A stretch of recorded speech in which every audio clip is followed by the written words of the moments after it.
for allowing us to be in the cathedral at this moment here in Memphis, Tennessee, Shelby County, to address this injustice. I would like to let you all know that I'm accompanied by my great co-counsel, attorney Tony Ramanucci, who was my co-counsel in the matter of George Floyd in Memphis, Minnesota. Also, attorney Ernestine Doyce, who is a great lawyer, one of the first black judges elected here in Shelby County, is also our co-counsel. We are blessed to have great co-counsel and attorney Van Turner, who, as you all know, is also our civil rights leader here in Memphis, Tennessee, our NAACP president. And we also have Kareem Ali, who has been by the family side day in and day out as they continue on this journey, and has been with the activists, the people who did not let us forget Tyre Nichols. Can we give the activists and the community leaders a great round of applause?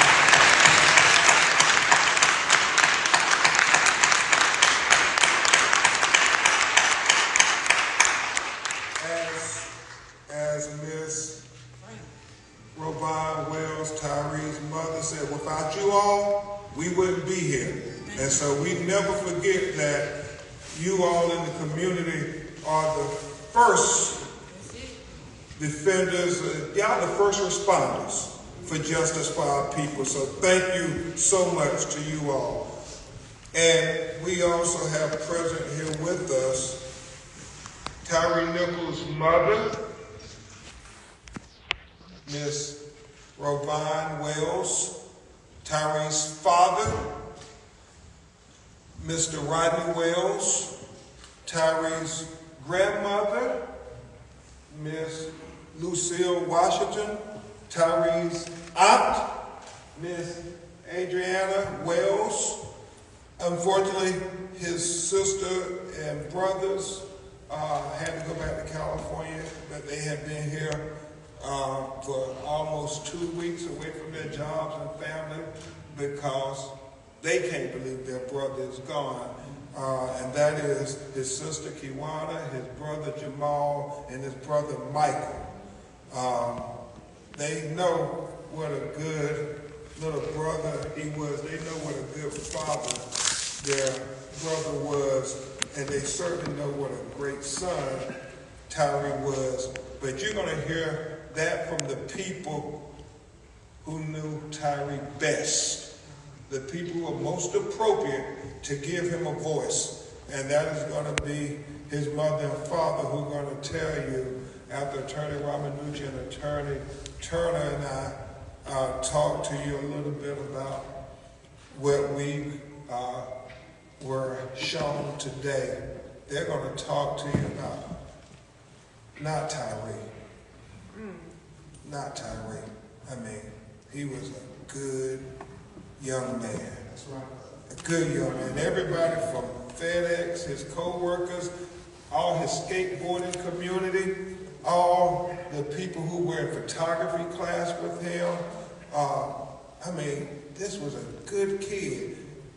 His mother said the things that stood out to her about what was his focus in life, skateboarding, and we'll share with you video of how good of a skateboarder he was. Photography and computers, and most importantly, being a father. He loved his son. Everything he was trying to do was to better himself as a father for his 4-year-old son. And you're going to hear them talk about that. And so what we're going to talk about now is the video that we've just watched, and how his mother couldn't get through the first minute of it. because, as Tyre said, what did I do? That was his question. What did I do? You ask, we can't get into so many details because the investigation is going, and to the activists, I want you all to know in the community that we will see what they did to Tyre. We will see what they did to Tyre. The prosecutors from D.A. Roy's office asked if we could be patient for 1 to 2 weeks. As they finished the video, also the Tennessee Bureau of Investigations and the FBI all said they promised 1 to 2 weeks. This video, all the video they got will be released. They just want to make sure that they can give this family what they want most, and that is justice.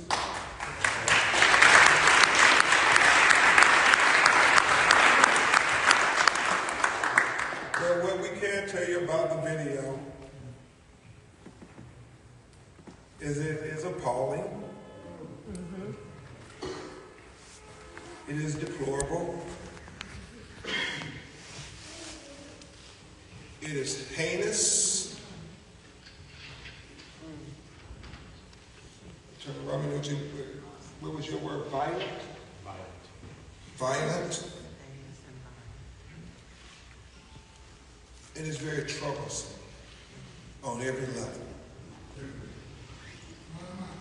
Because you have to ask yourself, yet again, we're seeing evidence of what happens to black and brown people from simple traffic stops. Simple traffic stops. You should not be killed because of a simple traffic stop. And we have to say to America, however you would treat our white brothers and sisters when you have a traffic stop with them, well, treat us black and brown citizens the same way.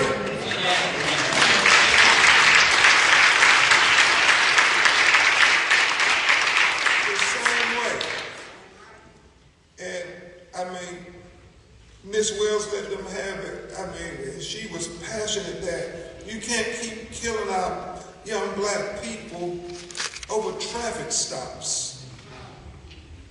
And so we have to make sure that there's justice for Tyre, because we want to prevent this from ever happening again to anybody else in Memphis, Tennessee, and Shelby County, in the United States of America. We don't want next week to see another video of a black person losing their life because of a traffic violation.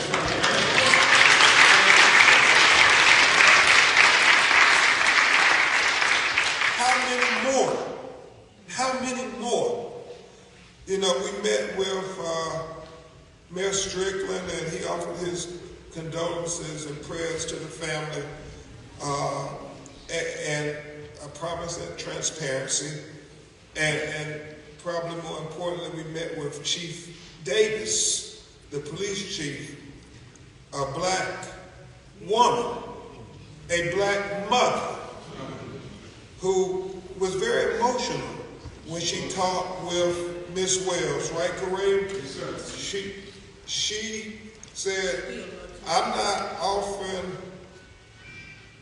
my response as a chief. I'm offering them as a mother who got black children. That's what she said. And so she had tears in her eyes, just like Miss Wells had tears in her eyes, and she said that she was not proud of what we were about to see on that video. She said she was proud of many things that law enforcement did in the community for trying to protect the community, serve the community. But in that video, she said she was not proud of what we were about to see. And what we saw,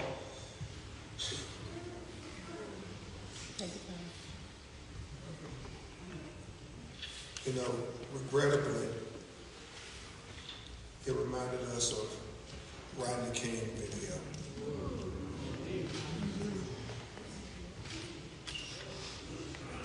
Regrettably. And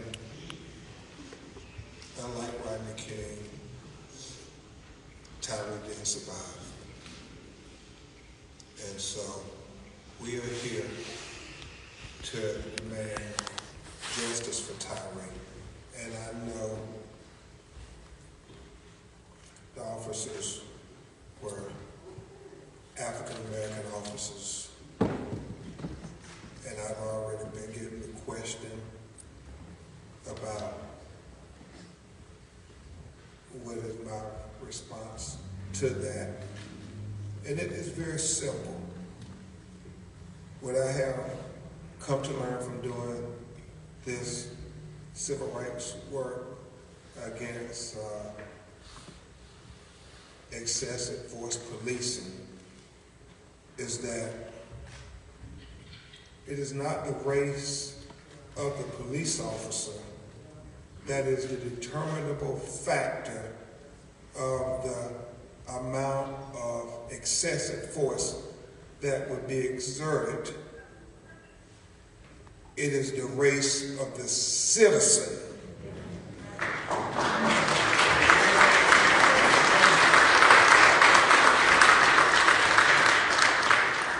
And so we have to have accountability no matter who tramples on the constitutional rights of our citizens.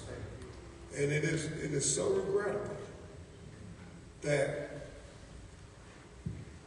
they didn't think of Tyre as their brother, because you want to believe that if you thought of him as your brother, that you wouldn't have did this to Tyre. And so it's very heartfelt that we have to have this conversation to say that, no, it's about the citizens, the black and brown citizens who get dealt excessive force by police officers, whether they're black, white, or brown. And it has to stop. It has to stop. It has to stop. It has to stop. And so I feel her trembling next to me, and what we have promised Miss Robine Wells, who saw her baby boy,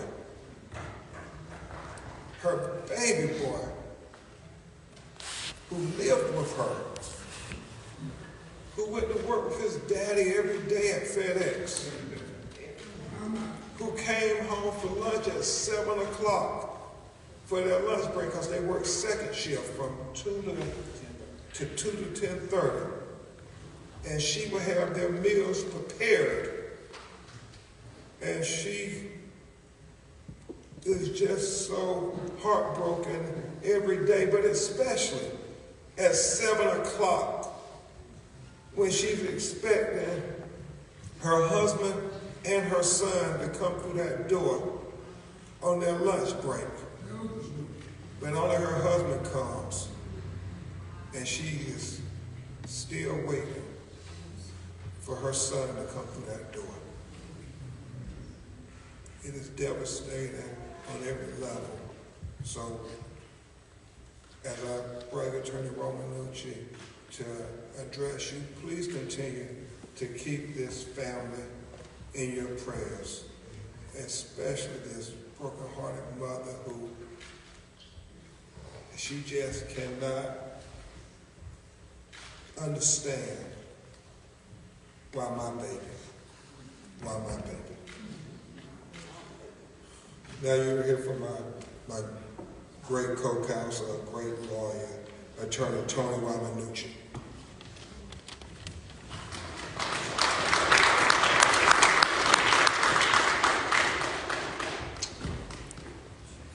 Good afternoon, ladies and gentlemen. As Ben said, my name is Antonio Romanucci. I work with Ben Crump. There's nobody better in this country to talk about the cause, the state of what happens to young brown black men when they have confrontations with police. Let me say this about Tyre, about what we saw in that video.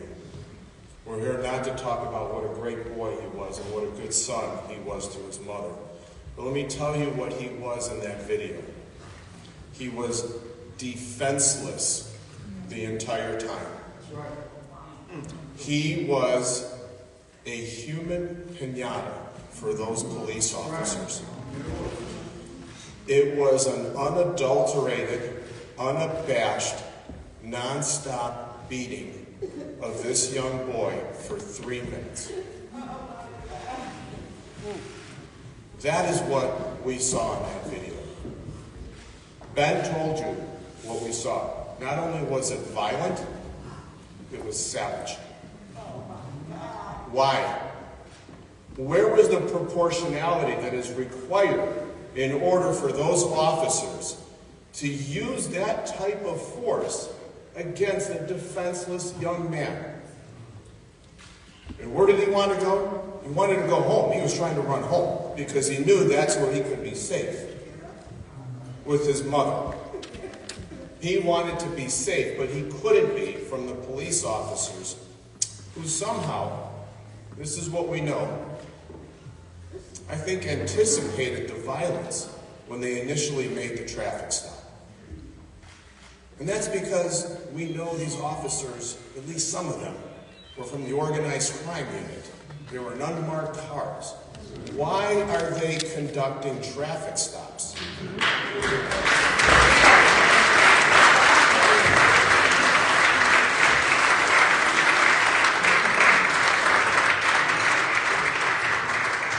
You get it. You get it. This is pretextual. This is a pretextual traffic stop, which, let's call it what it is. It's a racist traffic stop is what it is.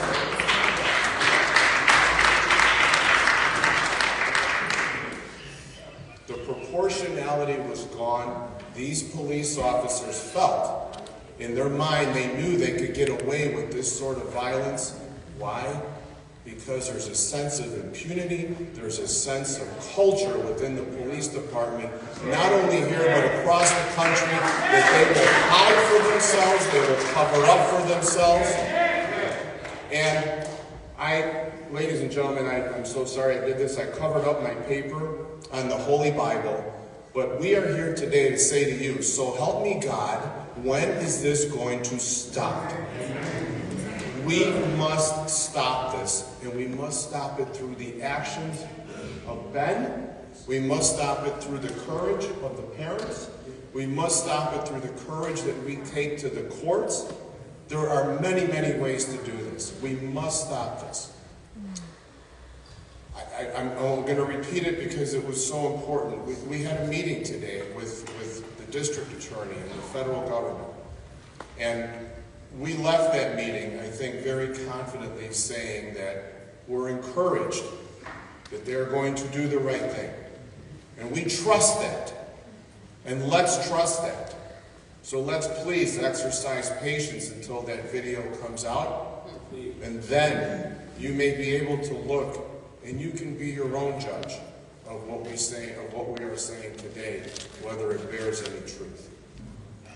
And there is no doubt that your voices should be heard. You should be heard. It would be shameful if you're not heard. Because, oh my gosh, that's part of the Constitution, right? First Amendment right, Fourth Amendment rights. We are to be free from unlawful use of force. We are to be free from excessive use of force.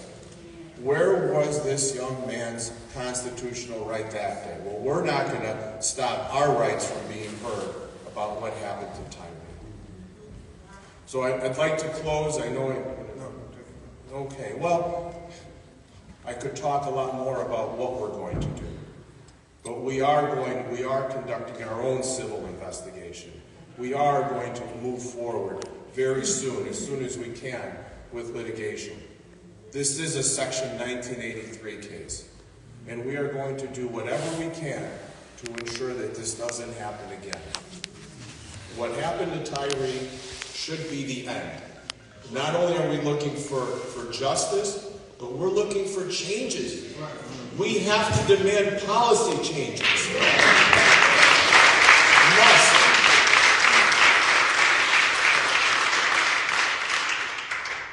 So I thank you, Ben, family. Thank you for putting the trust in us. We will serve you.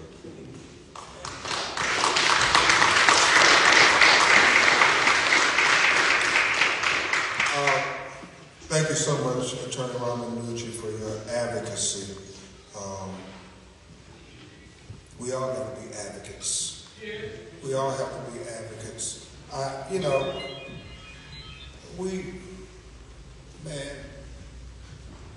We don't know.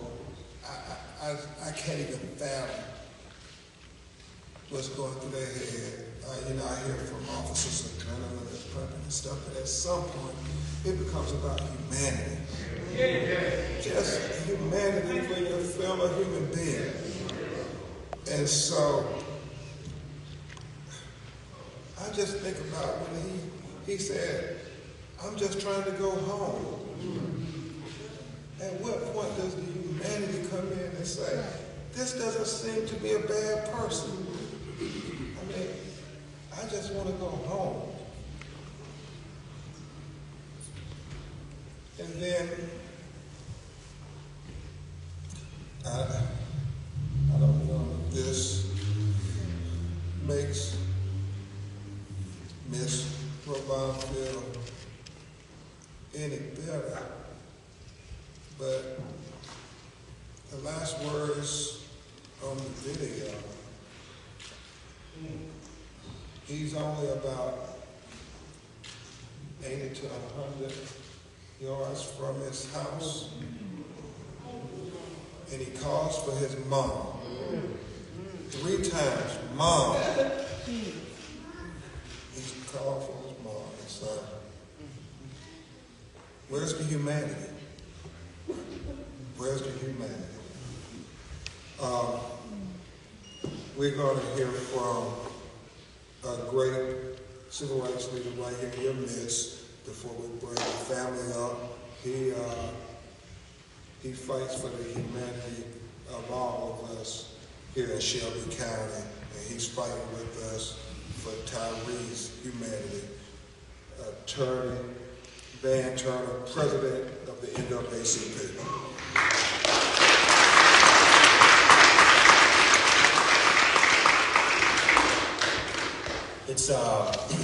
It's with a heavy heart that we are back here again. The last time you were here, Attorney Crump, another innocent young man had lost his life, and he was cut down, Alvin Mott. And if y'all recall that case, we were here together, lamenting about what had occurred to him and promising that we wouldn't allow anything like that to occur again. Yet here we are. And so the question becomes, why does this keep happening over and over and over again? And what can we do as a community to stop this from occurring? I want to acknowledge again the heads of this house, Bishop Marvin Thomas. Y'all give him a hand. He's the national board member of the I want to acknowledge Pastor Kenneth Thomas. He's actually the presiding leader of this church. Y'all give him a hand. I want to also acknowledge my NAAC peers, because we are here with you. Oftentimes they ask, what has NAACP done lately? I think we've done a lot lately, and if you are with NAACP chapter, please stand. Wave your hands, NAACP, please stand and let us know you're here. We appreciate you all for being here. Thank you so much. And I want to acknowledge the elected leaders here. I'm no longer an elected official, but I think it means something because we're angry. And we're angry at the government. And the question that you have for the elected leaders is, why can't we stop it? What are you doing to stop it? I've been there. I've been on both sides of that. So we want to acknowledge and thank the elected leaders who are here. And we appreciate them for standing here. So we have City Council Chair Martavius Jones. Thank you for being here. We have City Councilman J.B. Smiler. Thank you for being here, sir. We have our State Leader, Karen Campbell. Thank you for being here, Representative Campbell. We have Senator London Lamar. Wade London, thank you for being here with us. We have Representative G.A. Hardaway. Thank you for being here with us today. We thank our elected leaders for being here and standing with the community. Reverend Earl Fisher. It's not us against them. These people, these elected officials are from these same communities, and they have to go back home and live in these same communities, and they want to answer too. I thank Tony Armstrong for being here. Y'all give him a hand. Y'all know who he is. He's the former police director. He knows better than all of us what should have occurred that night. And he feels the pain of this family, I'm quite sure. In the Bible, it says, "But let justice roll down like waters, and righteousness like an ever-flowing stream." We're here to protect justice. We're here to support this family. We're here to show this family that Tyre Nichols' death would not be in vain. We're here to make sure that we're not here a year later, because we were here last year for this very same thing. We want to make sure that we're not here a year later asking the question, why now? Why this young man who was simply trying to make it home, who called out for his mother 3 times, but nothing could be done to spare his life that evening. There are policies in place. We need to promote those policies. Aid can't wait. How many of y'all remember that? We fought like hell, excuse me, Pastor. We fought like hell for Aid can't wait. After George Floyd, we fought like it. We fought for what? Those are the 8 policies that law enforcement was supposed to utilize when they were interacting with the community. Banning chokeholds, de-escalation, rendering aid when you need to do so. And do we see that any of that occurred? So we have to put forth Aid can't wait and make sure it is a policy that is followed. We have to make sure that when we say no chokeholds, when we say render aid, when we say de-escalation, it has to be followed. It has to be followed. So on behalf of the NAACP, Mr. Pearson, on behalf of the NAACP, we just want to let this family know that we're here, we're with you. We've been around since 1909 and we ain't going nowhere now. We're going to continue to fight for this family. We want to continue to stand for this family. We want to continue to stand with Black Lives Matter, Mr. Gotti and the crew. We're going to continue to stand with all those who are fighting for righteousness and fighting to make sure that justice continues to roll down. I want to also thank finally Josh Spickler here with Just City. Y'all give him a hand. He gave us some point of commentary. I want to thank Cardell Owen, who's also with a number of advocacy groups fighting. Y'all give Cardell a hand for fighting for us as well. I'd like to do this, and Ben Crump is going to do this too, but let's just say his name. We want to know, and we want to let this family know that we love Tyre, we support Tyre, and we're going to call his name because we can't forget. Y'all say it with me. Tyre Nichols. Tyre Nichols. Tyre Nichols. May he rest in power. Let's keep fighting. Thank you very much.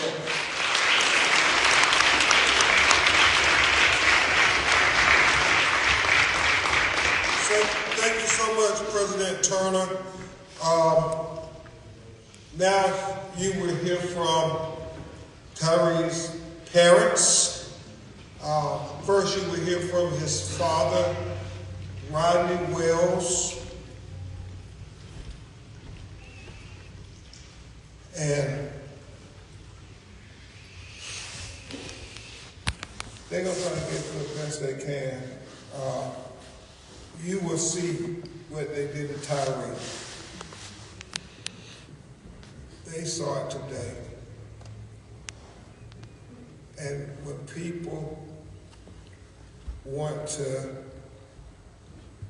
try to act out, just know in very short order, we will see what they did to Tyre. If anybody start saying things, instigating things, tell them.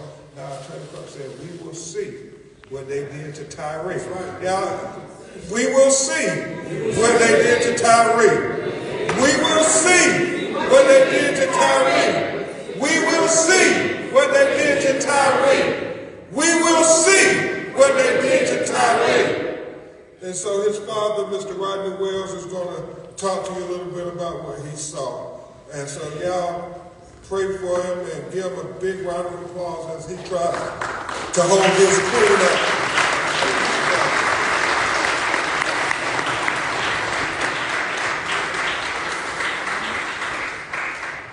Hello everybody, my name is Rodney Wells.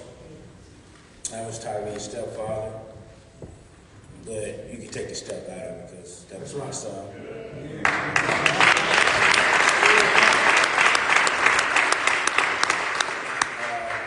Before I start, I would like to say that on behalf of my family, that if there are any protests, we would like them to be peaceful. We don't need no gun, no shooting, no looting, because that's not what Tyre wanted, and that's not going to bring him back. What I saw on the video today was horrific. No father, mother should have to witness what I saw today. But Tyre was a good kid. We worked together. He was very, very beloved at my job. Everybody, they are calling me with blessings, prayers, showing sympathy for what happened. It's really hard to get up here and speak to you guys today, especially after viewing what I viewed.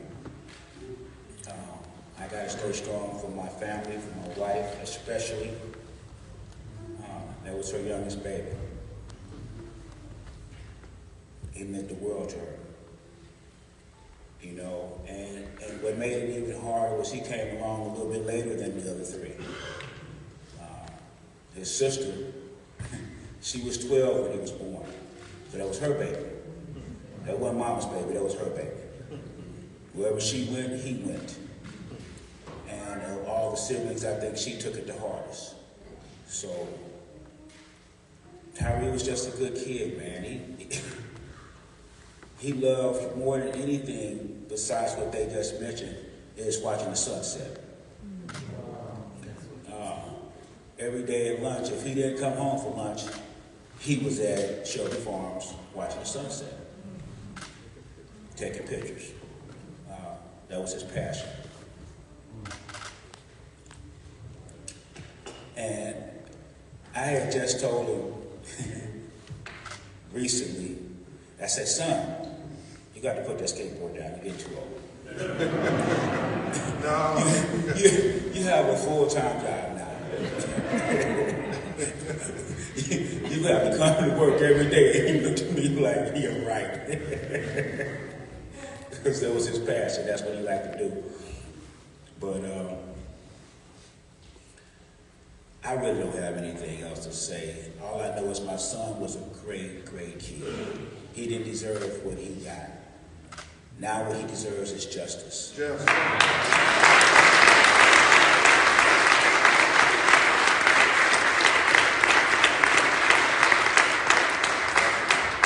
And the family and the attorneys that we have will not stop until we get justice. That's right.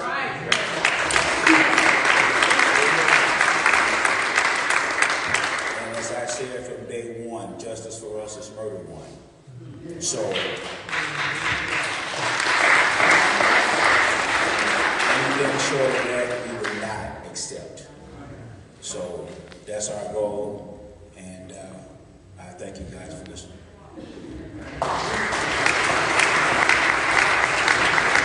Thank you so much, Mr. Wells. Justice for Tyre. Justice for Tyre. Justice for Tyre.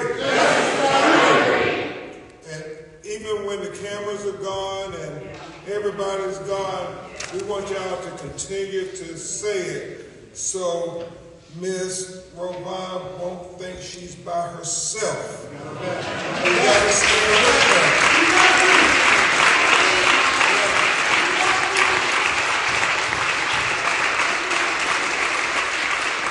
Because if you don't all stand, next time it might be you. And so we all got to stand together so it's nobody else who gets killed like Tyre. Say no more. No more. No more. No more. No more. No more. Justice for Tyre. Y'all please give a big round of applause for a mother who is very on part of her son.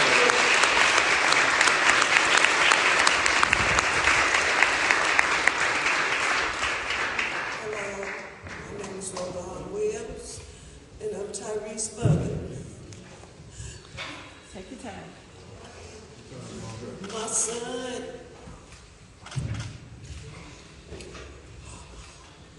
My son, I know everybody say mother said they had a good son, everybody's son is good. But my son, he actually was a good boy. He was, my son, he liked to skateboard. You know, I'm going to tell you what my son did every day. He would get up every morning at 8:30. He'd go to Starbucks at Saddle Creek.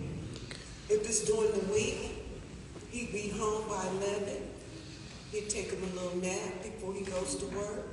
Like you heard, he worked at FedEx and they worked the second shift. He would go to work. They would come home at 7 every day. I would have dinner cooked because that was their lunch. And they would go back. On a Saturday, my son would wake up, go to Starbucks. He'd go to Shelby Farms because he liked to skateboard. That was his passion. He's been skating since he was 6 years old. And very good. He would come home. He would hang out at the house. That day, when he left around 3 o'clock, he noticed that I was pulling some chicken out. He said, "Mama, you cooking chicken tonight?" I said, "Yes." He said, "How are you cooking it?" And I said I was going to sesame seed it, put sesame seed. He loved that. He was on his way to Shelby Farms because my son every night wanted to go and look at the sunset. That was his passion, going to Shelby Farms to watch the sunset and take pictures. On Sunday, he would get up, he would clean his room, and he would wash his clothes for the week ahead. Does that sound like somebody that the police is trying to say did all these bad things? No. My son, nobody's perfect, okay? Nobody. But he was damn near. Okay?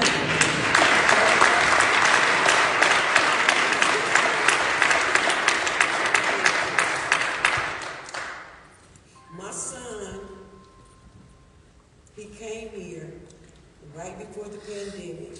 He got stuck here because, you know, he shut the world down. But he was okay with it because you know why? He was with his mother. My son loved me to death. And I know that was a bad word, but that's how he felt. He had my name tattooed on his arm, and they made me proud because most kids don't put their mom's name. But he did. My son was a beautiful soul. And he touched everyone. He only worked at FedEx for maybe 9 months. But you should see all the outpour and love and support. And it's just so hard to even fathom all of this because it's not even real to me right now. I don't have any feelings right now. I don't even know I don't know anything right now. All I know is my son, Tyre, is not here with me anymore. He will never walk through that door again. He will never come in and say, hello, parents, because that's what he would never hear that again. All my son was trying to do was get home. That's all he tried to do, was come home. He was 2 minutes from the house when they stopped him. He was less than 80 yards away when they murdered him. Yes, I said murder. Because when I walked into that hospital room, my son was already dead. The hospitals, they kept him alive, or they put him on the breathing machine just for my satisfaction, I guess. But my son died on January 7th. The doctors pulled the plug on January 10th. You know, last Monday was Martin Luther King Day. But it was also my mother's birthday. And for her to have to come here and come to a memorial for her grandson, I couldn't bear watching my mother go through that. Today, January 23rd, is his sister's birthday. And now she has to bear all of this. I don't know what else to say. I know I'm a hurt mother. No mother, I don't care what color, black, white, pink, purple, should go through this. I have always raised my children to love everyone until they give you a reason not to. Have my grandkids is other races. We don't discriminate against no race, none. And for this, you know, I hate the fact that us as black people, we're out here killing each other. That's right. For what? I don't know why. Come on, Mom. We have the police killing us. I don't know why. I just don't understand why we have to have all this violence and everybody have to kill each other. I mean, what happened to this world? Everybody want to kill each other. Nobody don't want to talk to each other anymore. What happened to the humanity and kindness? That's right. What happened to it all? I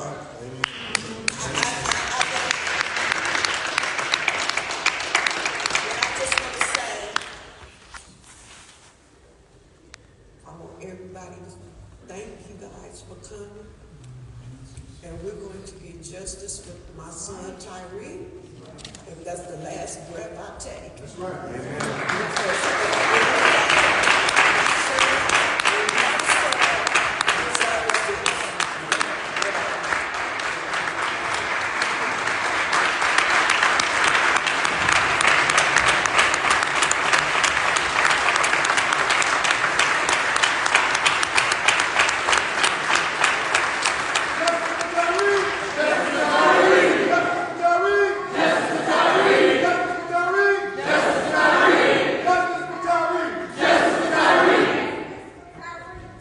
Justice for Tyre. And y'all, if you could have felt her shaking, and me and Mr. Wells literally holding her from falling back, she bared her heart because Tyre was her heart. And so, before we take questions, I think what she was saying is, why can't we de-escalate when it's black citizens? I mean, when you watch that video, you're going to ask yourself that, where was the de-escalation? Where was the de-escalation? Tyre said, what did I do? He wasn't escalating it. You got to ask, when it's white citizens, we de-escalate, but we don't seem to de-escalate when it's black citizens and brown citizens. We got to have equal justice, equal policing. If we don't, we're going to continue to see this happen over and over again. So, thank you so much, Ms. Wells and Mr. Wells.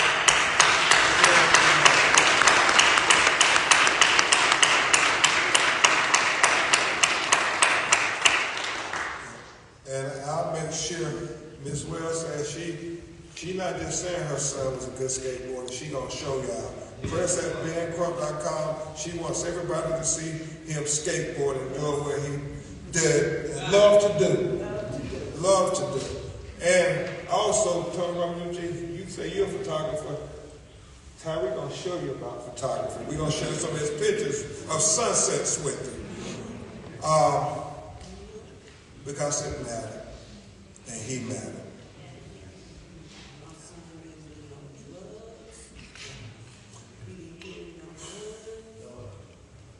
Yeah. So,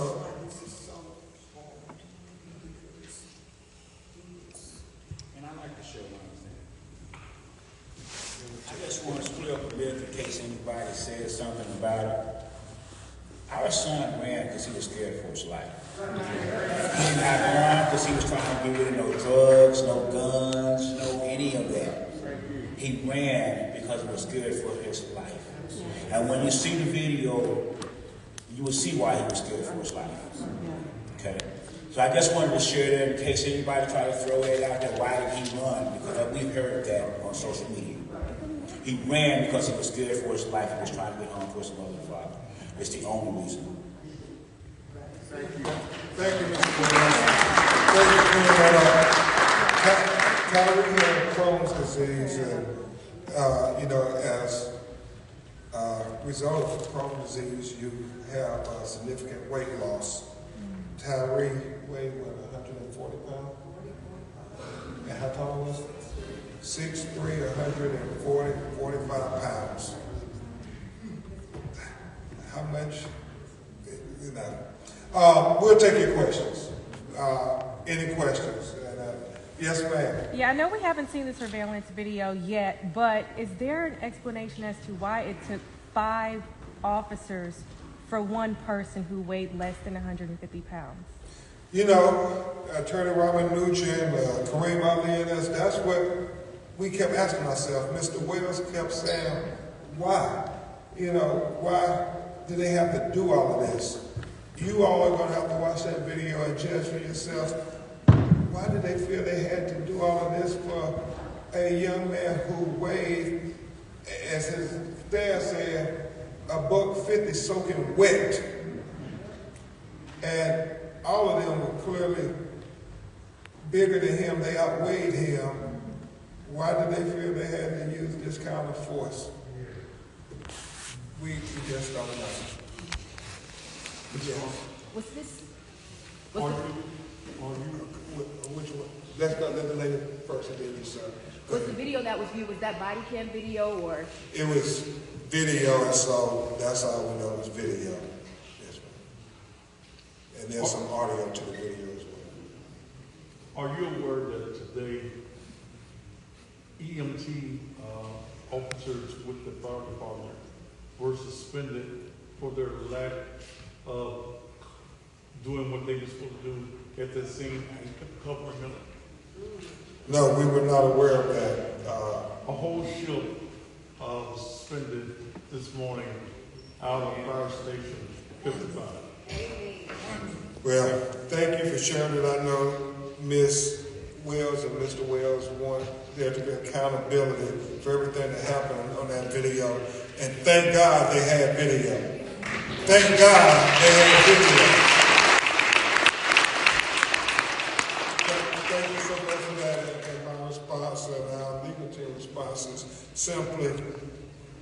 right is right and wrong is wrong.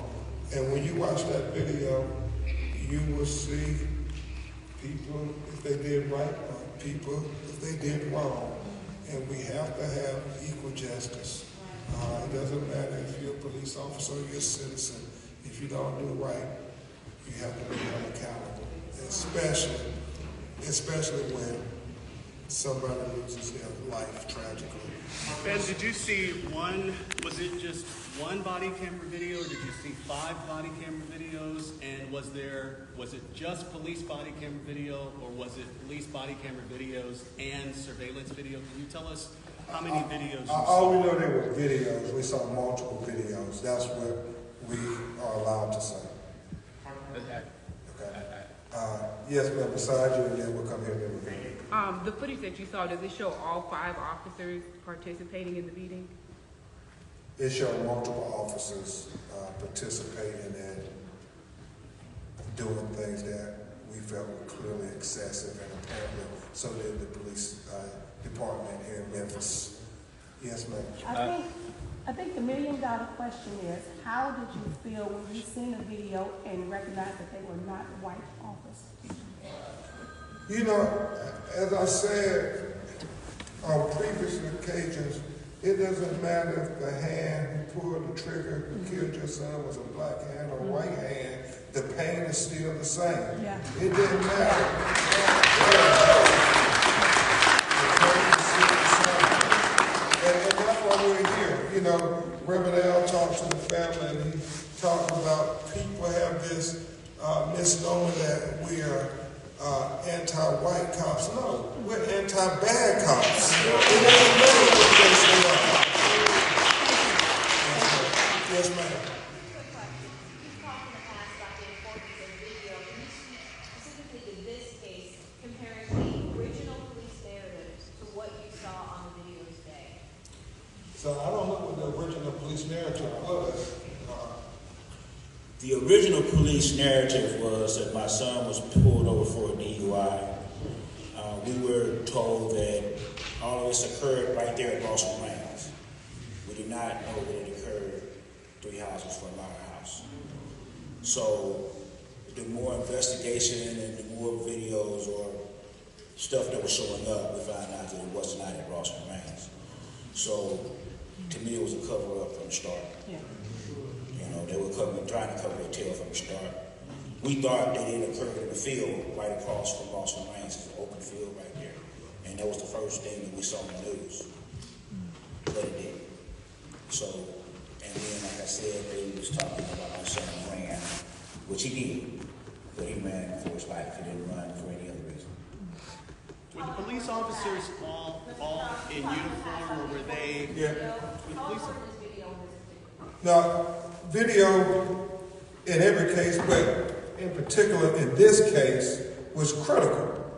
Was critical because you had to see the step-by-step, the blow-by-blow. Tyre didn't run initially. I mean, but when you are engaged in such a excessive manner, it's like his father said, man, are they gonna kill me? And you know, you see the escalation in him to some degree when you're watching this video, and it's kind of surreal because you keep thinking that, hold on, somebody's gonna de-escalate this situation, but it doesn't happen, and you literally can't believe the escalation here. And that's what we see when we talk about video. It's so important because I just think the way they interact with white citizens and how they interact with black citizens is night and day. Yes. It doesn't matter who the police is, it's night and day. We keep looking for videos of them using this kind of excessive force against white citizens. You just don't see it in America. Not unarmed citizens for a simple traffic stop having this kind of brutality. You don't see it. And so that video was critical. Before we get to the next question, Attorney Robert knew she wanted to say something to one of the speakers. Thank you, and actually I picked up on your question, sir. Your question was, were all the officers in uniform? And also, So I'm trying to get a sense of what it looked like from your perspective. Were they in uniform? Did you see patrol cars? You said they were unmarked vehicles. Did you see those in the video? Any sense of what that looked like? Sure. What I can tell you is this. There is no doubt, zero doubt, that all these officers were in their Memphis blues. Okay? They were in their patrol cars. Some were unmarked. Lights were flashing. So what that tells us is all these officers were under color of law. They were in the scope of their duties when really what we saw was an intentionality, an unnecessary intentionality of violence and cruelty against somebody who was defenseless. And if we didn't say it before, this is what we saw on the video that we can tell you. He was kicked.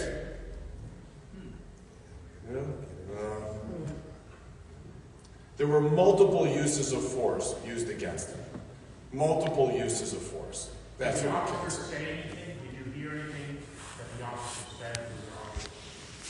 They said a lot, and they wanted us to let them finish the investigation before they said. Have you heard at all from the federal investigators, TBI, have they spoken to you directly?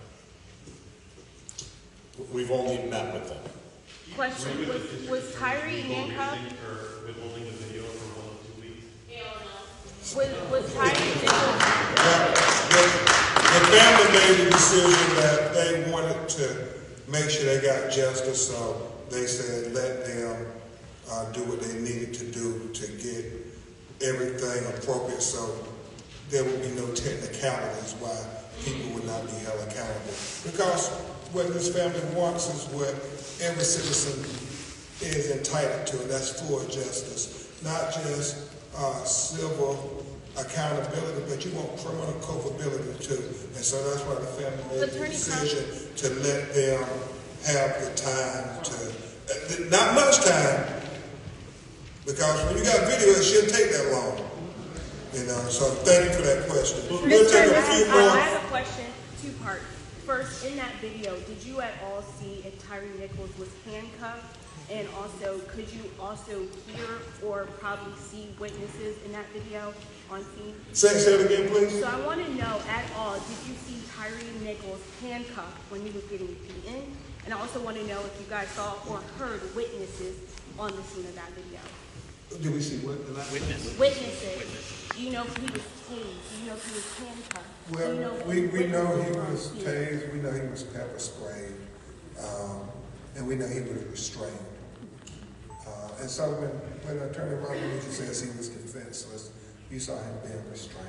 How was he restrained? For the sake of the investigation, we said we were only going to be limited in what we say. Mr. and Do we Mrs. know an Wells, official cause I'm of sorry death for yet? your... I'm Do sorry. we know an official cause of death yet? No official cause of death, but we have a pathologist, Dr. Wilson, who also participated in the independent autopsy of George Floyd from the University of Michigan, conducting an independent autopsy on behalf of Tyre's family. And when she gets those results, we will try to share with you a preliminary results as soon as we can. Mr. and Mrs. Wells, I'm sorry. There's a video of one of the officers in a sweatsuit, in a hoodie. What do they do with their clothes? I know they had to have blood on them from her son. What do they do with their clothes? We don't know the answer to that. Hopefully, like any investigation, all the evidence should have been collected. Mr. and Mrs. Oh, Wells. there was a lady. I'd like to know who trained these officers. I'd like us to look higher up.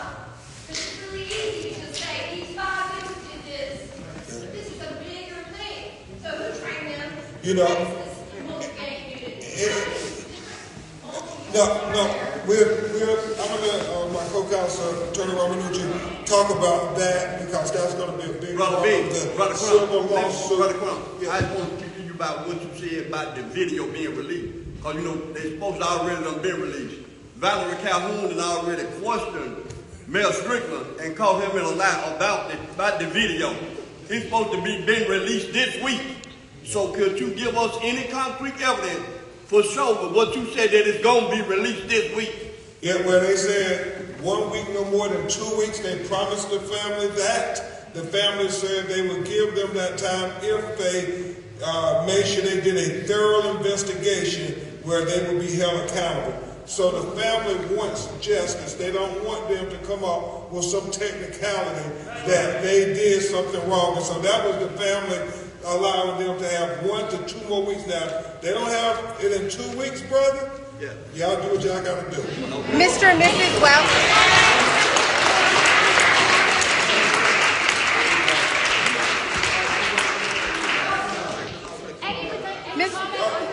Hold on. We're going to have Attorney Ramanuchi just speak to her question. Then we're going to take one last one. There is no doubt that most of the problem in policing in America that we see, why we even have to stand up here and talk about this, is not only because of the lack of training, but it's the continuity of training. And when bad training takes place, it's the deprogramming that's required in order to retrain and get better at what you do. So I will tell you, folks, our lawsuit will be wide in scope. It will be specific, but it's gonna try and cover everything that we will uncover, peeling back these onion layers here to ensure that this family has justice. All right, last question. Mr. and Mrs. Wells, I'm so sorry for your loss. After seeing the video, after seeing what happened to your son, how are you able to have strength and composure to continue this fight?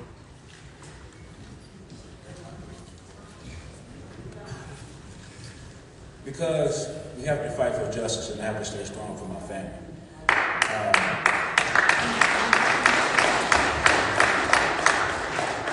As horrific as those tapes were, we still have to stay strong. We can't fold and be weak. We have to be strong. We have to fight for justice. And as they said, justice for Tyre. That's what we need. We don't need to be weak right now. We can't afford to be. We have to fight for justice. Do you believe that you can get that justice? Of course I do. We will have Bishop Thomas lead us in a word of prayer.